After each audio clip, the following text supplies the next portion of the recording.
Gracias por acompañarnos. Hola Enrique, ¿cómo ¿Qué estás? tal? ¿Cómo estás? ¿Bien? Bien, excelente. Semana calentita, ¿eh? Sí, Se acabó el invierno. acabó el invierno. Avant premier del verano. Bueno, señores, una semana en donde hubo mucha información, pero creo que hay un tema que vale la pena mencionarlo en esta nuestra conversación, nuestra petit charla, antes de arrancar con el programa. Ya hablamos en otras oportunidades de que la corrupción no necesariamente son los grandes escándalos de corrupción en donde hay un montón de plata. Hay una pequeña corrupción que se da casi todos los días en las diferentes instituciones públicas. Es más grave cuando ocurren esas instituciones públicas que se supone son de alguna manera la incubadora de principios, de valores, de ideas. La Universidad Nacional de Asunción.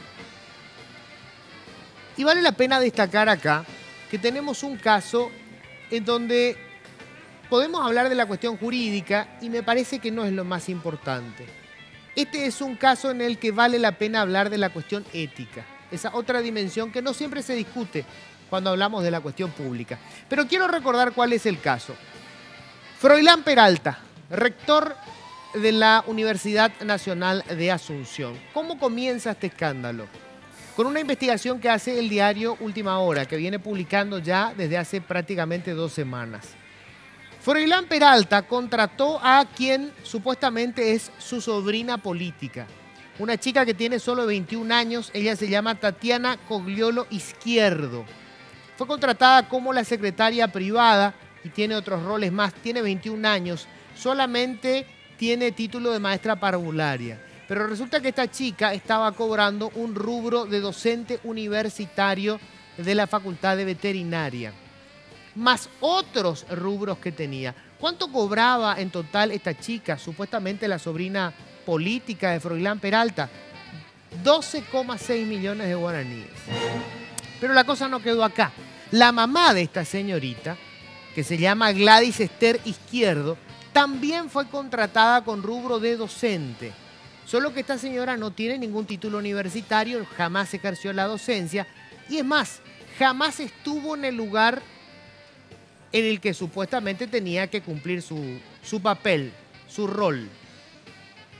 Dijo que había estado enferma todo el tiempo y que tenía un permiso médico. El diario Última Hora averiguó en el Instituto de Previsión Social, donde tuvo que haber gestionado el reposo. Resulta que esta señora nunca tuvo un solo día de reposo. Vamos sumando. También contrató a Evelyn Caballero Izquierdo. ¿Quién es esta chica? La prima de la secretaria privada. Vive con ella en un mismo departamento. También tenía rubro de docente, tampoco tiene título universitario. Y para completar, la hermanita, que tiene solo 18 años, apenas cumplió los 18, también fue contratada por Froilán Peralta.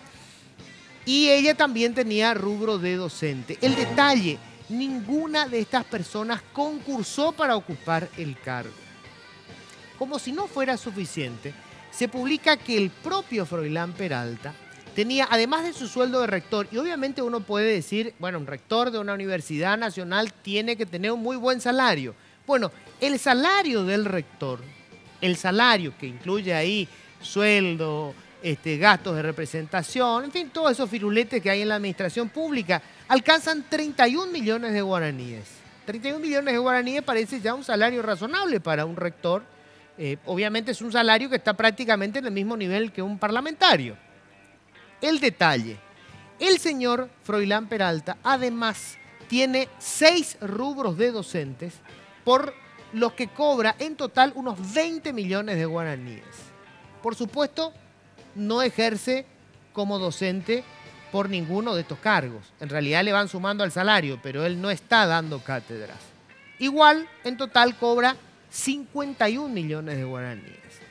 Cuando se dio a conocer todo esto, el señor Froilán Peralta dio a conocer una resolución suya, firmada por él, que explica cómo pueden utilizar estos rubros docentes para, básicamente, repartir salarios. O sea, en términos estrictamente jurídicos, probablemente la cosa cierre. Es decir, hay argumento legal. Pero yo les pregunto, y le pregunto a Froilán Peralta, a quien invitamos, pero lamentablemente no aceptó venir al programa, ¿Esto se puede explicar en términos éticos? Esto no es hacer uso del vacío legal y del poder que tiene como administrador para repartir dinero entre sus allegados. ¿Cuál es el calificativo que tiene esto?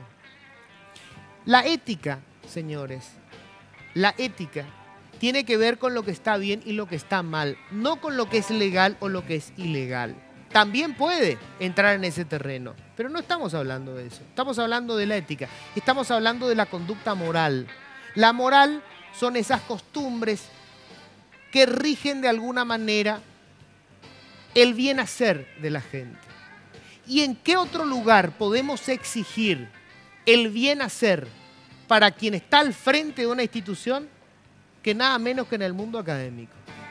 Si tuviera un poco de vergüenza después de esto que se publicó, más allá de que pueda cerrar jurídicamente, el señor Froilán Peralta debería irse a su casa. Señores, esto es Políticamente Incorrecto. Políticamente Incorrecto es presentado por Tigo. En Tigo, el centro sos vos.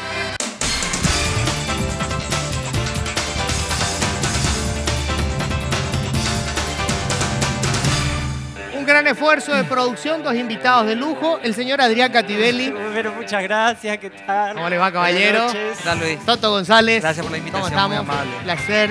Hace tanto que no nos vemos, que no hablamos. Sí, ¿verdad que sí? Tenemos que cambiar el guión porque todas las noches decimos la misma cosa. Sí, bueno, verdad que sí. Vamos a hacer rápidamente un ping-pong. Señor Cativelli, lo más interesante de la semana. Vamos a hablar de Froilán y su pandilla. No. Está abierta, por cierto, está abierta la invitación. Si Peralta quiere venir en el transcurso del programa, por favor, feliz. No estoy mandándole al diablo porque nunca dijo que fuera a venir. O sea, jamás respondió la invitación. Claro. Pero hay un precedente malísimo. El del ex contralor. Claro. Sí. Que no vino. Así que vino y ya no está. Froilán, estás invitado. La invitación está abierta. Vamos a hablarles de dos temas. Uno de ellos relacionado con la situación política en Venezuela. El juicio a Leopoldo López, este líder político perseguido de la oposición que recibió casi 14 años de condena y bueno, por fin el gobierno paraguayo se expidió, siguiendo un poco la posición de Chile y de Perú, condenó la situación de el líder político opositor y pidió que en las instancias que siguen haya un real derecho a la defensa, que es algo que le fue prácticamente denegado o respetado solamente de manera formal. Sí. Este tema vamos a estar comentándoles más extensamente. Porque hay que decir, o sea, para que no digan que no son todos palos, lo hicimos en la radio y lo reiteramos acá. Celebramos que la administración de Cartes haya tomado la decisión de asumir una posición que es complicada para él porque tenemos un drama nosotros con Venezuela, que es la deuda que tiene Petropar con PDVSA. Sin dudas, exactamente. Es una posición, hay que decirlo, valiente. Una posición valiente del gobierno que ahora fue acompañada también por un pronunciamiento de la Cámara de Diputados que también en Chile hubo. Bueno, Venezuela le contestó en los peores términos a Chile que uno se pueda imaginar, siempre con ese estilo patotero de Nicolás Maduro y compañía. Así que este es un tema fundamental que vamos a estar compartiendo. Luego vamos a hablarles también un poco del panorama municipal de las elecciones, cómo se presentan para lo que va a ser en noviembre. Sí, que estamos cerca. Estamos cerca. Bueno, entre los temas más importantes que vamos a tratar hoy, por supuesto, el tema de los equipos en Copa Sudamericana, pero lo que ha ocurrido este fin de semana, que es como la noticia de la semana hasta aquí, antes de la clasificación de los equipos, es la vuelta de River Plate, el popular Quelito, el famoso Quelito, a la primera división del fútbol paraguayo. Pasaron 22 años para que el Quelito pueda volver a la primera división del fútbol paraguayo, un equipo histórico que ha tenido una inmensidad de deportistas dentro de la selección, en otros equipos que han nutrido a un montón de equipos dentro del fútbol paraguayo. Así que el Quelito volverá a la primera división. Te voy a hacer una pregunta filosófica, Toto. ¿Por qué es el Quelito? El Quelito es porque, según cuenta la historia, había una marca de helados Quelito, ¿sí? Y era de un dirigente, era el principal sponsor del estadio. Entonces como que en el barrio fue quedando, vamos al Quelito. Entonces iban a jugar al Quelito, en donde estaba por todos lados, por supuesto, el Quelito.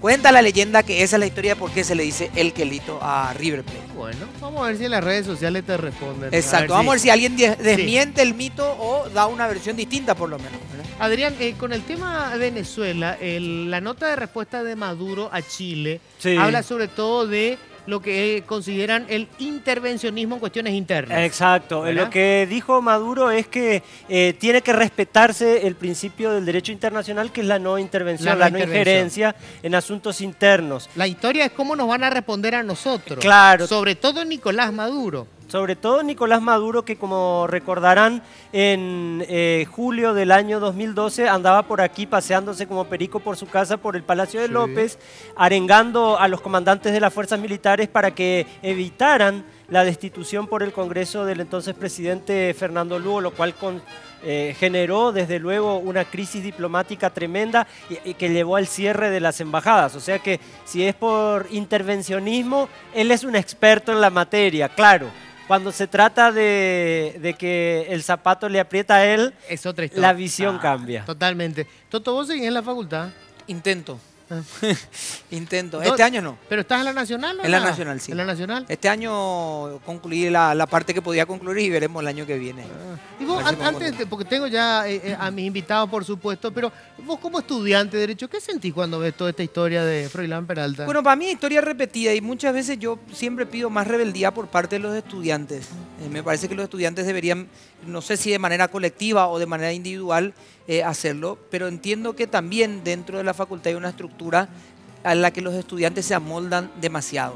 Si voy a hablar específicamente de la Facultad de Derecho, yo siempre digo, si a lo mejor el 20 o el 15% de los alumnos mantuvieran los ideales que tienen sobre el derecho y sobre la carrera, llegando al último año, me parece que todo hubiera sido distinto. Pero el alumno ingresa y al segundo semestre ya empieza con un vocabulario que es muy popular, líder, presidente, esto, y se va involucrando en lo que es la estructura de la facultad y al final va terminando todos los ideales de decir, voy a ser un gran profesional, voy a transformar el derecho, voy a hacer esto para involucrarse en la estructura y caemos en el famoso, así nomás luego es, o si no, que nos vamos a pasar.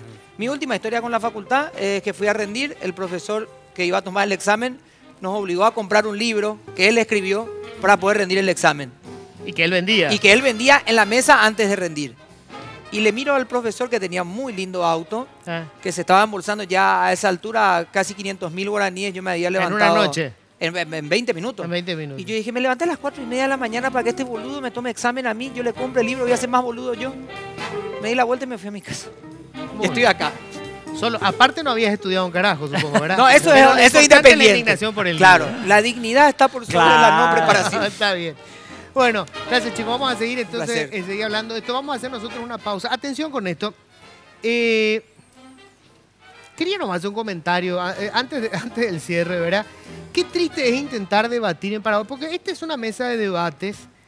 Qué difícil es cuando la gente que tiene que debatir no asiste, no tiene miedo, no sé.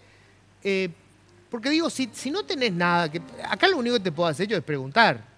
Yo no le voy a pegar a nadie, no le voy a tirar el A. Si vos tenés muy buenos argumentos, y nadie puede hacer nada, o sea, nos haces pelota a todos si tenés buenos argumentos. Me refiero en este momento al rector de la UNA, al señor Froilán Peralta, que ni siquiera nos respondió, ¿verdad? O sea, no estoy diciendo que él dijo que iba a venir, y no, como si nos pasó con el Contralor, ¿verdad? Pero en este caso ni siquiera lo dijo. Pero es triste, porque estos son los espacios para debatir, porque si tiene argumentos el señor, bueno, que los esgrima. Yo lo único que tengo es que acá hay un grupo de personas, todas amigas suyas, que han conseguido, sin concursar, estar en la universidad con rubros de docente universitario. Que él gana más de 51 millones de guaraníes con 6 rubros de docente, cátedra que nunca ha ejercido, por lo menos no ejerce o no dicta esas cátedras. Que tenemos que, por ejemplo, el mozo de Froilán entró con 5 millones de guaraníes, también con rubro de docente universitario. ¿Me puede mostrar 20.000 resoluciones, señor Froilán? Yo le pregunto, éticamente, ¿cómo se explica esto?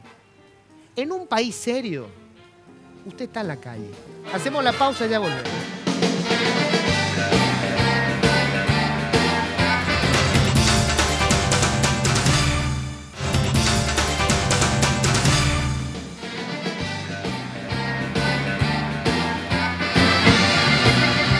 vamos a hablar no solamente del caso Froilán, sino del tema de la educación universitaria en general. Sabemos que la educación paraguaya está en crisis. La educación universitaria está en las mismas, sino peor, por supuesto. Y está ya con nosotros Fernando Krug, él es del Frente, secretario general del Frente Estudiantil por la Educación. Hola Fernando, ¿cómo estás? Buenas noches, Luis, un saludo a la audiencia del programa. Estamos acá para debatir un tema, los que sí queremos reflexionar en torno al sistema educativo y cómo está. Perfecto. Fernando, ¿vos de qué universidad sos? ¿De la facultad de la Facultad de Filosofía. De Filosofía, perfecto. Y está también con nosotros Francisco Javier Jiménez Duarte. Él estuvo como viceministro. ¿Qué tal, Francisco? ¿Cómo estás? Muy bien, buenas noches, Luis. Gracias por la invitación. Saludo a tu audiencia. Vos estuviste como viceministro de Educación Superior, ¿sí? No, de Educación para el Desarrollo Educativo, el viceministerio a cuyo cargo estuvo la política educativa. Correcto. Les cuento que Francisco es investigador activo categorizado por el Consejo Nacional de Ciencia y Tecnología, CONACYT. Es docente, es investigador de la Universidad Nacional de Pilar. Es docente de posgrado en la Universidad del Salvador de Buenos Aires, Argentina. Es doctor en filosofía por la UCA. Es magíster en tecnología de la información y la comunicación. Ya, aplicadas a la educación por la Universidad de Las Palmas de Gran Canaria, España. Posgraduado en reforma universitaria por la Universidad de Buenos Aires. Licenciado en filosofía por la UCA. Tiene hasta la fecha 20 libros en autoría y coautoría sobre temas educativos, sociales, legislativos y políticos. Bueno, tenés un currículum impresionante. Quiero preguntarte, primero que nada, Fernando, ¿qué sentís vos cuando salta el caso del rector? Que yo insisto, hay muchos que quieren llevar al ámbito de lo jurídico. Yo creo que hay como tapar jurídicamente. Lo que insisto nomás es, bueno, tenemos un rector que ha contratado una cantidad de gente repartiendo rubros de docentes, sin que hayan concursado, sin que tengan título. ¿Qué sentís vos como estudiante con este caso? Efectivamente, yo creo que hay como dos elementos centrales de lo que siente hoy la mayoría del estudiantado en la UNA. Por un lado, indignación y por el otro lado, impotencia. Impotencia hasta el momento, por cómo se ha tejido la estructura del gobierno y cómo eso ha derivado en esta repartija de rubros que bien podrían servir para muchas otras cosas. La Universidad Nacional de Asunción, en muchas de sus áreas académicas, por no decir en todas, tiene falencias de cuestiones básicas que deberían estar, como laboratorios, por ejemplo. Sin embargo, uno se encuentra con que el dinero que podría servir para eso hoy se está repartiendo con amigos y familiares del rector. Eso genera como mínimo indignación. Ahora, pero se siente eso en el estudiantado, porque yo honestamente te digo, lo que se ve de afuera, obviamente no estamos ahí, es como cierta apatía, porque convengamos en que lo único que puede generar hoy la destitución del rector, porque estoy seguro que le van a encontrar la figura jurídica, es que haya una reacción masiva de los estudiantes. Efectivamente, Luis. Mira, yo creo que uno no podría hablar del tema sin recurrir al histórico. Hay que partir del hecho de que Froilán no es la primera vez el cual se ve ligado a este tipo de hechos. Ya a fines del año pasado habíamos denunciado desde el Frente Estudiantil la repartija de rubros hacia los aliados políticos del sector estudiantil de Froilán, quien fue electo el año pasado rector, y quienes lo votaron en la asamblea estudiantil, en la asamblea universitaria, perdón, desde la representación estudiantil, muchos de ellos ligados a la docencia en veterinaria.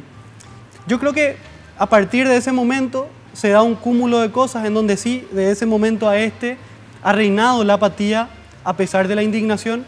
Sin embargo, yo siento que en este momento, no solamente el estamento estudiantil, sino varios estamentos de la universidad ya están diciendo basta. Esto ya es demasiado, los casos ya son como exagerados. Las personas quienes están en los cargos son personas que bajo ningún sentido podrían estarlo. Entonces yo sí lo vería de una forma mucho más optimista, Luis. Bueno, vamos a seguir hablando enseguida de esto. Francisco, bueno, estuviste trabajando en lo que fue una ley que después fue lamentablemente, y yo uso el término fuerte, mal parida en el Congreso, porque hasta hoy en realidad el campo universitario está como descontrolado, es como una anarquía en el peor sentido del término, ojo. Efectivamente, se esperaba que con la ley se reforme este nivel educativo y sin embargo hay un problema que para mí es de origen, porque el Consejo, que es la máxima instancia política de decisión de la política educativa, claro, y de acompañar la gestión de las instituciones universitarias, nuevamente está conformada de los 14 miembros, 10 miembros provienen de las propias instituciones universitarias, es decir, son jueces y partes, se juzgan a sí mismos. Entonces la pregunta es, ¿representan al Estado los estudiantes, los profesores, los directores generales de los institutos superiores, los rectores de la universidad? Evidentemente que no. Entonces, se reproduce, digamos, digamos, la misma deficiencia que tanto se ha criticado del Consejo de Universidades que se instaló en el año 1993 y funcionó hasta el año 2013 y fue reemplazado por el actual Consejo Nacional de Educación Superior. Ahora, a ver, hay dos cosas, digamos, en el manejo de la universidad. Uno es el manejo presupuestario, que hay una autonomía, que por supuesto que siempre es saludable que tengan autonomía las universidades. La pregunta es quién controla el manejo de la plata, porque acá tenemos que el rector estuvo repartiendo estos cargos, porque él mismo firmó una resolución estableciendo una equiparación de no sé qué cosa. Hay una cuestión ahí jurídica, técnico-jurídica, pero básicamente lo que le permite es repartir arbitrariamente los cargos. ¿Quién controla el uso de la plata en la universidad? Y en principio hay distintos mecanismos que son a nivel interno y aquí creo, Luis, es importante distinguir entre la autonomía y la soberanía. La universidad es una entidad autónoma, no es soberana. Entiéndase que hay, digamos, entidades estatales por encima de la universidad para controlarla. En el caso del presupuesto de las universidades públicas, o llamadas también universidades nacionales, digamos, existen disposiciones legales muy claras de que es la Contraloría General de la República y en algunos casos, como en este caso particular que afecta al rector de la UNA, puede intervenir hasta la propia Fiscalía, digamos. O sea, no están las universidades nacionales exentas de todo tipo de control bajo ningún punto de vista. Y estuve escuchando tu introducción, además de un problema de carácter ético, hay un problema de carácter legal. La Ley 4995 de Educación Superior establece requisitos para ser docente. O sea, no cualquiera. No cualquiera es docente, si me permitís. 4 son los requisitos justamente establecidos por la Ley 4995. Dice en el artículo 38, para ejercer la docencia y la investigación en la educación superior universitaria se deberá contar con, inciso A, título de grado académico registrado en el Ministerio de Educación y Cultura, inciso B, capacitación pedagógica en educación superior, inciso C, notoria capacidad científica, técnica o intelectual, inciso D, los demás requisitos establecidos en los estatutos de la universidad. Bueno, pero acá lo que pasó es que Froilán sacó una resolución donde hizo unas equiparaciones y le llamó, no sé, algo así como docente técnico, auxiliar de no sé qué, y al final metió ahí a tal mozo sin que tenga que tener... Claro, Luis, pero viola esta disposición legal, porque si mal no recuerdo, el artículo 137 de la Constitución Nacional establece la gradación justamente de las disposiciones legales. Claro. La Constitución Nacional, los tratados, convenios, acuerdos ratificados por ley de la Nación, las leyes dictadas por el Congreso Nacional y otras disposiciones menores. Es decir, esta ley está por encima del estatuto de cualquier universidad. O sea, él pudo haber incurrido ya en una cuestión ilegal cuando con su resolución modificó la ley. Desde mi parecer colisiona con el artículo 38, viola el artículo 38 de la ley 4995. Decime, Fernando, hay un sector de estudiantes que parece que le apoya igual al rector e inclusive a autoridades de varias facultades que están en entredicho por operaciones, digamos, no sé si dolosas, pero por lo menos irregulares. O sea, hay una sensación como que muchas facultades se convirtieron en una suerte de seccional o de comité liberal, si querés. La mayoría parece que en este momento son del partido de gobierno, que manejan como manejan casi todas las instituciones públicas. O sea, ganamos nosotros, metemos a nuestra gente, manejamos la plata como queremos y tenemos el respaldo de un grupo de los votantes, que en este caso serían los estudiantes. ¿Esto es así? Efectivamente, Luis. Se ha trasladado la dinámica del vicio político de nuestra sociedad o de nuestro país al espacio donde nosotros creemos debería estar pensándose la solución a ese vicio, el vicio de la corrupción que tanto ha permeado la institución del Estado y no está ausente lamentablemente de la institución universitaria, ni siquiera de la Universidad Nacional de Asunción.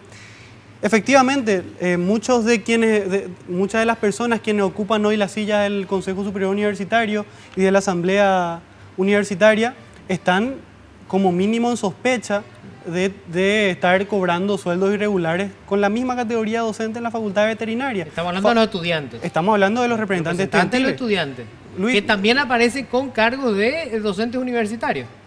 Efectivamente, o sea, muchos de los representantes del Consejo Superior Universitario, por citar uno, Jesús Roa, presidente de la Federación de Estudiantes de la UNA, están figurando en las planillas con más de un rubro docente en la Facultad de Veterinaria. Facultad que hay que entender ha funcionado bajo la administración irrestricta de Froilán Peralta durante más de 2 décadas. Sí. O sea, se puede suponer que los compraron. Sí, sintéticamente podríamos decir eso. Entonces, es ahí cuando uno también debería ponerse a reflexionar en torno a estos mecanismos de gobierno de la universidad, en donde básicamente se presta a este manejo prebendario y clientelar de la instancia de gobierno de la UNA, en este caso, de cualquier otra universidad que esté en esta situación. Tengo que hacer una breve pausa. La gente que quiera mandar sus preguntas también pueden usar obviamente las redes sociales. Vamos a pasar también a las preguntas enseguida de nuestro grupo de panelistas. Pero bueno, este es un tema clave, señores. Este es un tema esencial. La educación en general es la clave para, primero, eliminar esas diferencias sociales espantosas que tenemos en el país. Pero la universitaria es el punto de inflexión para que dejemos de ser un país subdesarrollado. Y esta es la situación. Hacemos la pausa, ya volvemos.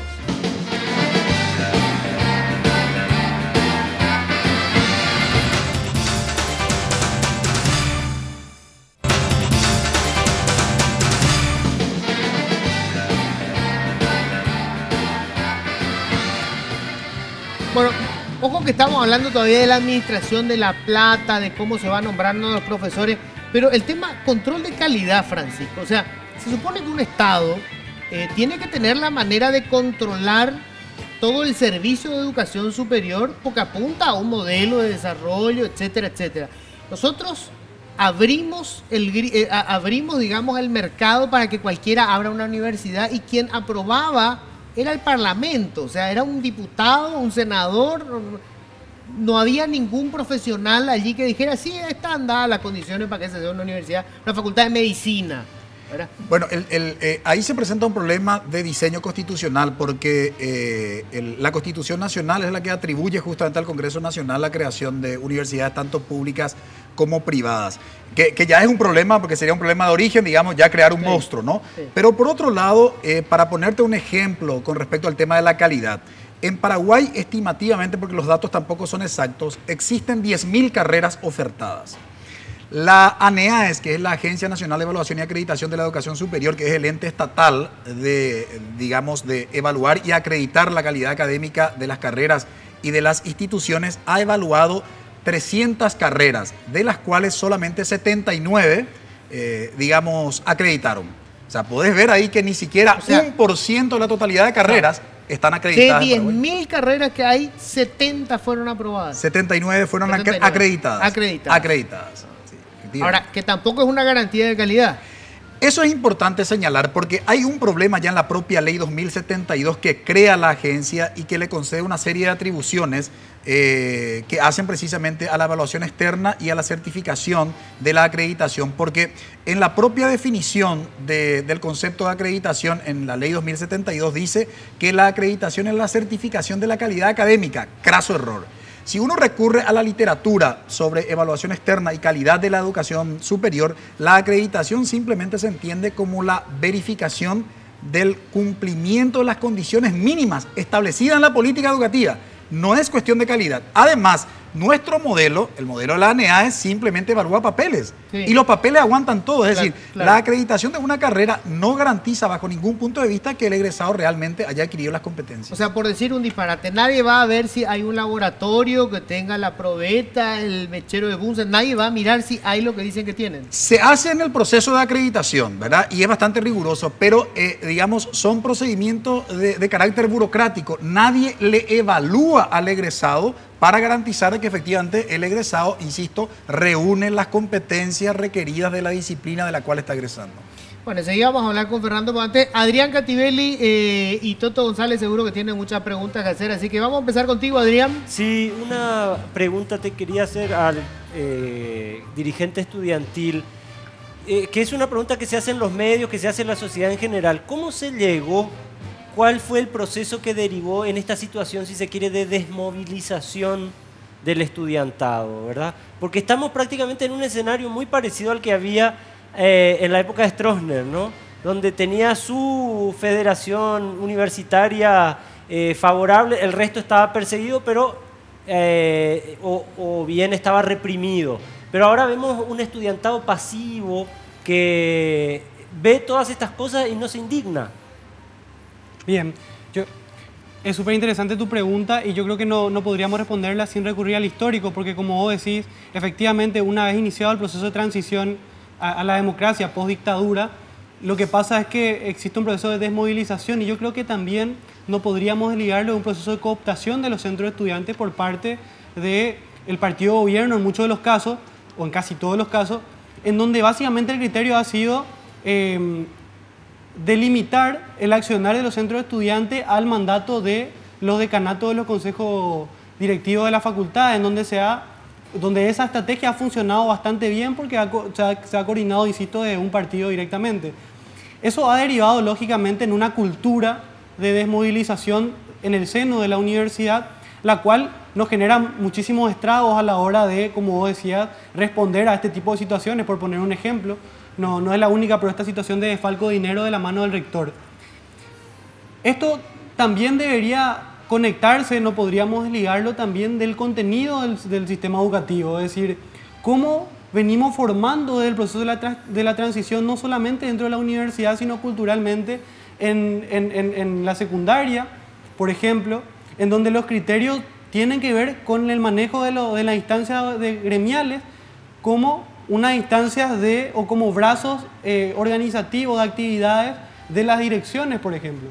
Es decir, es una discusión realmente larga en donde no podríamos desconectar varios elementos y es bastante oportuno observarlo así, viendo la situación actual de la movilización de los secundarios, por ejemplo, en donde claramente existe una conexión de cómo también las instituciones se han alineado de manera a adoptar nuevos mecanismos de limitar la participación de los estudiantes en la instancia de decisiones y de limitar también la capacidad de los estudiantes de responder ante situaciones irregulares, bajo el manto de la legalidad generalmente, o bajo el manto de la represión incluso en muchos de los casos.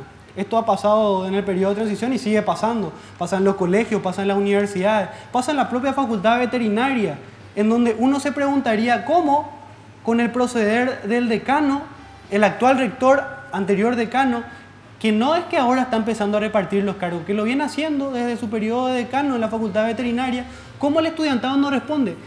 Y bueno, fácilmente han vivido amenazados, incluso tenemos antecedentes, que yo creo que los medios lo han pasado, de estudiantes expulsados, agredidos en la facultad de veterinaria de la mano del decanato de Froilán Peralta, estudiantes que no han podido culminar sus estudios por represalia de los directivos de la universidad. Es decir, no es casualidad que el estudiante no es que no le interese, sino que también se ha cultivado cierto miedo en el seno estudiantil por este tipo de accionar impune de las autoridades de las facultades.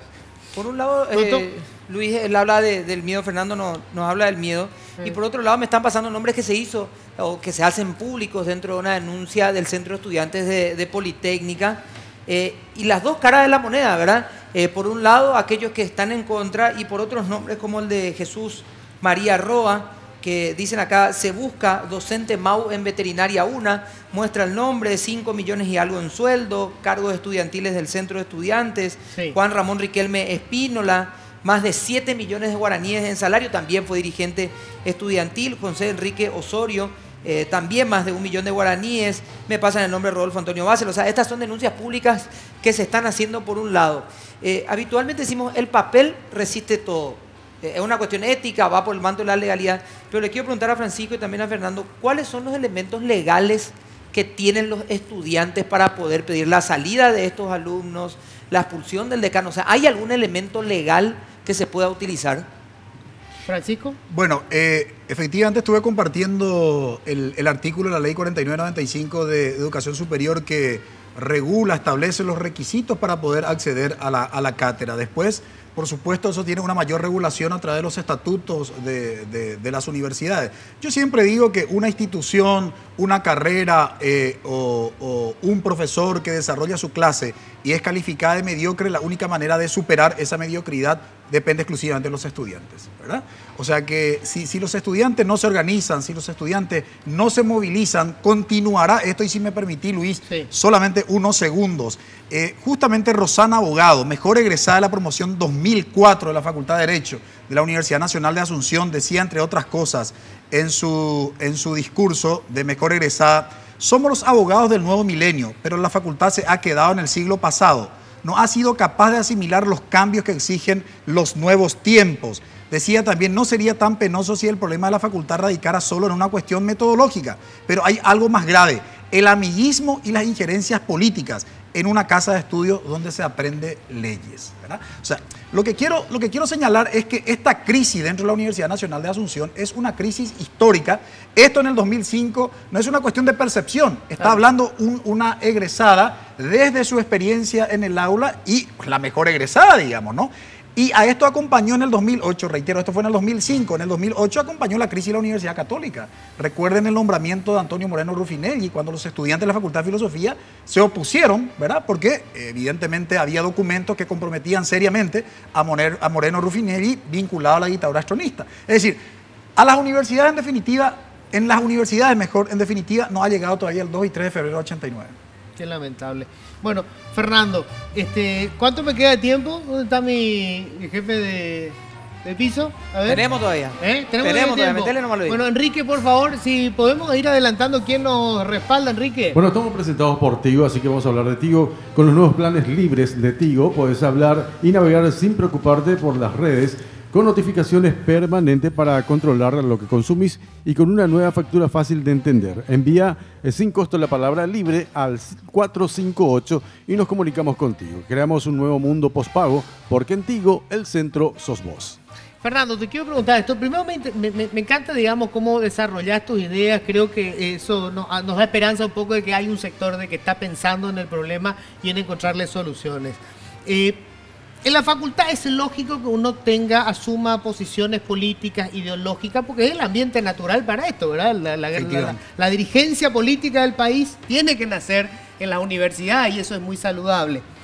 La cuestión es cómo separar los tres escenarios. La administración de la plata, de los recursos, que tiene que ser una cuestión absolutamente aséptica. La cuestión académica, que es fundamental, porque allí se desarrollan las ideas, los proyectos. Y lo tercero, que es el escenario político, porque obviamente en la universidad van a haber movimientos, y va a haber gente de izquierda y gente de derecha, y eso es muy sano. ¿Cómo se puede hacer para separar esos tres escenarios que hoy parece que están todos mezclados y en realidad es una gran bolsa manejada por operadores políticos partidarios, incluyendo La Plata, y obviamente en este escenario vos no podés construir un mundo académico? Luis, yo quisiera vincular a una pregunta que le hacía hace rato a Francisco en torno a la discusión de la calidad educativa o la excelencia académica. Es decir, cómo hacer este ejercicio, cómo es posible que una institución pueda funcionar con total autonomía si no rige un criterio de democracia dentro de la institución. Entonces estamos hablando del traslado de la autonomía a la potestad de dueño de un grupo de personas minúscula de una institución la cual maneja una cantidad importante de dinero. Es decir, primer riesgo. Entonces, no podríamos saltarnos esta discusión sin decir que la universidad se ha tomado también el trabajo de generar ciertos conceptos, como el concepto de la autonomía, por ejemplo. Es decir, la autonomía que debería ser la garantía de que las instancias del estamento universitario puedan debatir en función de cuál sería el criterio al cual apuntaría el sistema educativo. No solamente el sistema universitario, sobre la universidad recae una responsabilidad del sistema educativo en su conjunto. Sin embargo, ¿qué estamos haciendo? Por ejemplo, en la Universidad Nacional de Asunción, definiendo entre 62 personas el futuro entero de la totalidad de la universidad, concentrando estas tres potestades que vos decías en un grupo minúsculo, sin ecuanimidad de participación entre estamentos. Entonces eso no debería de significar un riesgo en todo momento, bajo todo punto de vista. Me parece que ahí radica uno de los principales focos del problema. No podemos dejar de discutir la repartija de dinero de la universidad o la falencia administrativa de la universidad sin discutir cómo estamos destinando potestades absolutas a grupos de personas o a personas individuales. O sea, ¿cómo se administra el poder? ¿Cómo se administra el poder? Claro, porque al fin y al cabo la administración económica no la vamos a poder desvincular de las decisiones políticas que tome la instancia de gobierno de la universidad. Sin embargo, sí, estoy de acuerdo contigo en que deberíamos de garantizar de que quienes administren el dinero de la universidad, como quienes administren el dinero de cualquier institución pública, sean personas capacitadas para llevar de la mejor manera posible esa actividad. Sin embargo, en la universidad, hasta esa distancia han sido afectadas por repartijas de cargos de tinte político partidario. Francisco, para ir cerrando esto, bueno, tú tienes una experiencia, estás leyendo tu currículum fantástica, y las universidades tienen diferentes formas en diferentes lugares. O sea, la universidad en Inglaterra nació de otra manera, son casi comunidades, ¿verdad?, académicas que se fueron integrando. En América Latina tenemos ese formato más vertical, ¿verdad?, que tiene que ver también, me parece, que con nuestra historia de largos regímenes no democráticos. Pero ¿cómo hay, digamos, una fórmula que nosotros podamos decir, bueno, estos son los cambios que hay que hacer en la universidad para garantizar, primero, que solamente puedan ir llegando a decano y ocupar cargo de docente aquellos que demuestren excelencia en la formación y en la educación? O sea, digamos, el gobierno de los mejores, y que eso permita después aplicar políticas educativas que también apunten a lo mismo, porque hoy parece que este es el gobierno de los mediocres. Efectivamente, hay una expresión que adoptó como eslogan el sistema educativo finlandés que dice: la calidad de un sistema educativo depende de la calidad de sus docentes, ¿no? Absolutamente.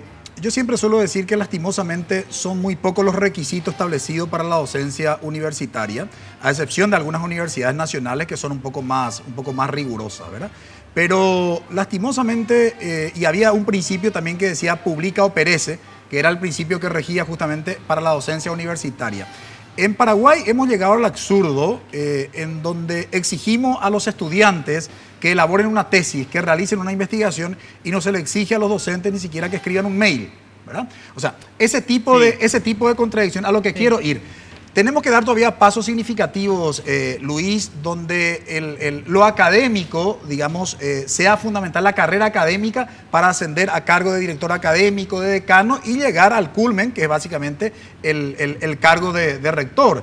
En otras universidades, simplemente por poner el ejemplo latinoamericano, los rectores han sido grandes académicos, respetados académicos, no solamente a nivel regional, sino a nivel mundial. Y yo creo que esa es la gran crisis que se está dando en nuestro país, pero la esperanza está puesta en los estudiantes, ¿eh? Yo creo que el cambio solamente se puede dar desde este estamento.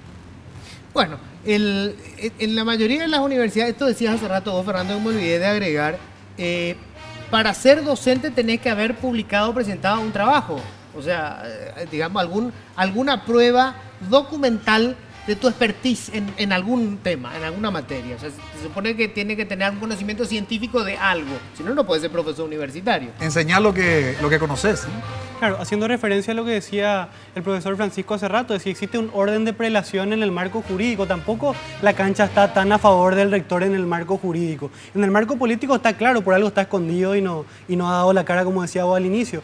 Pero en el marco jurídico, mencionaba en primera instancia los criterios para ser docente consagrados en la ley de educación superior. Sin embargo, el Estatuto de la UNA también establece criterios mínimos para acceder a los cargos docentes en todas sus instancias, y es el Estatuto Central de la Universidad. Si hablásemos de categoría, sería el primer reglamento al cual deberían adecuarse todos los otros.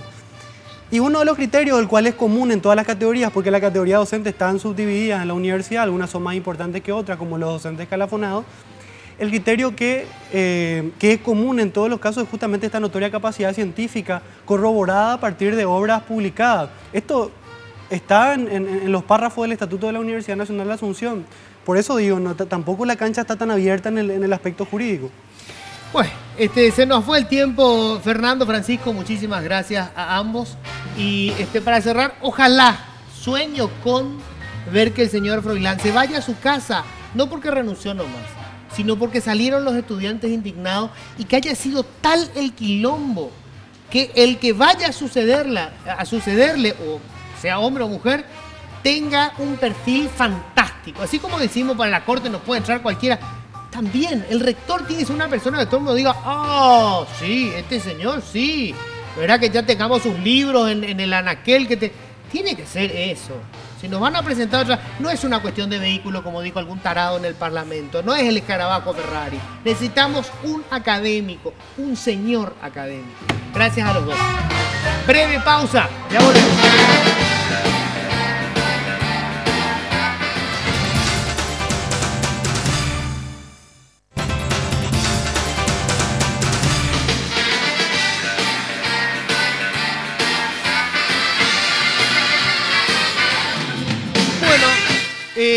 manipulando la frase de nuestro amigo Jorge Bergoglio, del Papa Francisco, hagan quilombo, chicos, de la universidad, de los estudiantes universitarios, porque si ustedes no se movilizan, no va a pasar nada, no hay que engañarse. Así de simple, no va a pasar nada. Si ustedes no se movilizan, hagan quilombo, exijan una educación de calidad. Aparte de este momento que se tienen que plantear los estudiantes, Luis, ¿para qué se van a la universidad, a la facultad? ¿Para qué se van? ¿Para terminar nomás la carrera? ¿Se van para estudiar o se van para hacer algo a alguien y llevarse algo? Mirá Acá que el director... muchos sí también, ¿eh? Mirá que muchos que te pidan nomás 2 hojitas de resumen para el examen y pasamos rápido y nos aprendimos un carajo y todo bien, ¿eh? Dentro de todo a mí también me pasa, o sea, no estoy criticando de la postura de aquel que quiere ser el profesional y salvar al mundo. A mí también me pasa decir, la puta, quiero terminar para dejarme y que pase ya la facultad y dedicarme a lo que estoy haciendo hoy. Pero después digo, ¿para qué terminar si no voy a llevar nada, verdad? Y después miro y les pregunto a los... Vos querés el título para colgar en tu sala. Yo quiero el título 2 copias, uno para mi mamá, otro para mi abuela y que se rompe el agua. No, pero después le pregunto a mis compañeros de la facultad ahora, de Derecho, le digo, los alumnos se manifestaron, dijeron algo, nosotros no somos la facultad de Derecho, yo siempre critiqué el hecho de que ¿por qué la Facultad de Derecho no tiene un laboratorio jurídico en donde los alumnos van, ven técnicas de lecciones, ven modificación de legislación, plantean? Y después digo, y alguien de la facultad se pronunció y el director académico de la Facultad de Derecho, el doctor Óscar Idilio Bogado Fleita, dice, fuerza rector, profesor doctor Froilán Enrique Peralta Torres.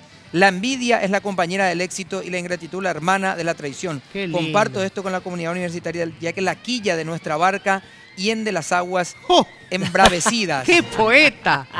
¿Cómo se llama este personaje? Y este es el profesor Óscar Idilio Bogado Fleita. Grande Óscar, ¿eh? Yo sé que con esto también me estoy te tirando faltó, tierra, ¿verdad? Te faltó el hip hip hurra, ¿eh? Y después está todo bien. Yo sé que también me estoy tirando tierra cada vez que yo y los alumnos y esto, porque son los compañeros a los que tenemos poco tiempo y nos ayudan. Sacate el hilito de la media que te quedó en el diente. Pero también basta, ¿verdad? O sea, irte a la facultad y ver todo el tiempo lo mismo, la misma cosa y el centro de estudiantes con siempre lo mismo. Y después ves cómo hay un crecimiento exponencial del que fue presidente del centro de estudiantes, como va creciendo la panza de repente para adelante, la corbata que se va acortando y por supuesto va cambiando la camioneta, va llegando al palacio, va llegando a la Cámara de Diputados y después le terminamos haciendo nota en la radio. ¡Qué lindo! ¡Feliz! Bueno, Katy Belli. Bueno, vamos a hablar también del tema de las elecciones municipales porque claro, hoy quedan 2 meses para las elecciones municipales. Y no es que haya un ambiente muy impresionante de elección municipal, ¿verdad que no? Yo pensé que iban a estar ya todo, que iba a estar si caliente la cosa. Recordás, por ejemplo, otras elecciones, como por ejemplo en el 96, cuando compitieron Martín Burt con Barcini. Sí, con Barcini. Bueno, lo que fue luego Riera, lo que fue también Evani. Ahora está un poco lento el movimiento. Hubo una última encuesta, más bien sondeo, diría yo, de Capli, que fue dado a conocer hace algunos días atrás, que le da la ventaja a Mario por sobre Arnaldo Samaniego, el ex intendente que quiere volver a ser intendente. En principio 45% dice, frente a 31,9 algo, Meyer, Ricardo Meyer, decano también de la Facultad de Arquitectura de la Universidad Nacional, al cual, por cierto, lo he escuchado decir muy poco sobre el tema que afecta a la UNA. Ninguno de los decanos aquí habla demasiado del tema. No, parece que entre bomberos no nos pisamos la manguera. Exacto, ni ex rectores, ni nadie. Vos le preguntáis, no, yo la verdad que ese tema no. Sí, no sé, no vi todavía nada. No. Pero estabas ahí, no, yo no vi nada, no. Una cosa. Y bueno, y también se tapa con la melena Meyer, dice. Yo no vi, lo importante de esto, por lo menos lo que deja esto de la universidad, es que aunque más no sea en esta situación, se debata el tema universidad. Cierto. Porque realmente son temas absolutamente ajenos de la agenda pública o incluso mediática, y es muy oportuno porque esto que comentaba este dirigente gremial estudiantil, cómo está politizada la universidad. Sí. Ese es el problema. En el peor sentido del término. Politizada, claro, en el peor sentido de política partidario, sí, ¿verdad? señor, sí, señor. La politiquería está encastrada pero en la médula, en la médula, en el caracú. Y desde la época de Stroessner no sufrió ninguna variante real, porque si no, no nos podríamos chocar con un caso como el de Froilán, ¿verdad? Claro, a mí me resulta simpático cuando me decía, yo comenté que iba a venir un representante de la Facultad de Filosofía, esos son todos zurdos. Claro. Como ¿Y cuál es el drama que sean zurdos? Y los otros son todos colorados. Los otros son todos colorados. O sea, el tener ideología no está mal. Aparte, si no tienen ideología y no hay gente de izquierda en la Facultad de Filosofía, ¿dónde va a haber? Pero más vale, ¿verdad? Ahora, la cuestión es cuando se pasa a ser un aparato partidario, como ocurre con muchísimas. La Facultad de Derecho, durante años fue así. Enrique, ¿vos querías decir algo? No, te quería preguntar, estaban hablando hace rato y dijo que ya no es más intendente Samaniego. ¿No es más intendente? No es más intendente. Vos le puteabas al pedo, ¿verdad? Te iba a tu casa a agarrar el bache y decía, este hijo de... Y no es más, No es más. ¿Y cómo su sigue mamá pobrecita inaugurando estaba obras? ligando. ¿Eh? Pero sigue inaugurando obras. Claro, pero Pero él está invitado pasaba especial. por ahí. Vos no entendés. Él es desconfiado. Estaban Eso no me inaugurando gusta de y él Enrique. pasaba por ahí. Él pasaba y bueno. dijo, ahí están inaugurando. Pero Qué lindo. Me voy a Sí. quedar como vecino de Asunción. Sí. Me voy a quedar como vecino de Asunción. Como un ¿Puede vecino cortar? más. Sí, puedo cortar la sí. tijerita así. A propósito, porque lo que pasa es que- 1.200.000 mi amortiguador. Sí. Lo que Intendente. pasa es que él pasaba por ahí y no Ujú. tenía la tijera. Y le digo, ay, yo tengo Claro. una tijera. Mira, Justo tenía, claro, se fue a la ferretería y compró una Sí. tijera para cortar afiches. Ahora te Exacto. entiendo. Pero Eso, aquí eso tenía un pegado. justamente tiene el objetivo de instalar en el imaginario colectivo la idea de que él no dejó nunca de ser intendente, que no hay ningún lapso, digamos, entre ningún intermedio entre tiempo y tiempo, y entonces él va a seguir nomás, ¿verdad? Y si vos te das cuenta, si vos salís a las calles, vas a ver que sacó como nunca todos los camiones, los vehículos de la municipalidad, toda la maquinaria operativa, como para que la gente diga, madre mía, cómo se está haciendo en la municipalidad de Asunción. Y que todos digamos, sigamos, dale, vamos. Sigamos, claro, Sigamos. que ese es su eslogan. lema, su Aparte eslogan, alevoso, ¿verdad? porque él es colorado. Habitualmente toda la publicidad, cuando uno es colorado, es de color rojo. O sea, eso es evidente. Salvo él. Él ha de ser el único candidato del Partido Colorado que tiene la tipografía negra y el fondo amarillo. O coincidencia. No, y como sigue toda con la el- cartelería de la Sigue municipalidad. con el de tractor Asunción. amarillo. Sí. bueno, se nos fue el tiempo. Gracias, muchachos. Gracias. Un placer Este- por la invitación. Gracias, Luis. Froilán Peralta, si querés venir el próximo martes, no sé, llamá a producción, no hay ningún problema, te damos todo el tiempo que quieras. Estas cosas hay que debatirlo públicamente, Froilán. Lo único que podemos hacer nosotros es preguntarte, nadie te va a pegar, y si tenés buenos argumentos nos haces pelota. Y si no los tenés, y te hacemos pelota nosotros. Que tengan un feliz resto de jornada, nos encontramos el próximo martes. Chao. Políticamente Incorrecto fue presentado por Tigo. En Tigo, el centro sos vos.